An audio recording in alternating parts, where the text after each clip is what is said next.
Hey there guys, my name is Marcus, and in this video I'll show you a simple way how you can leave a group on Skype. So let's start. The first thing you want to do is when you're gonna be on Skype, you just want to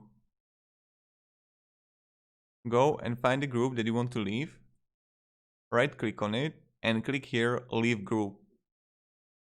And now you can click simply leave a group, and voila, this is how you do it. Pretty simple, pretty easy,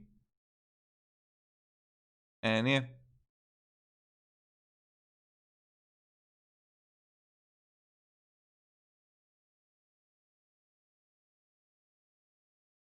Have a great day and goodbye. See ya.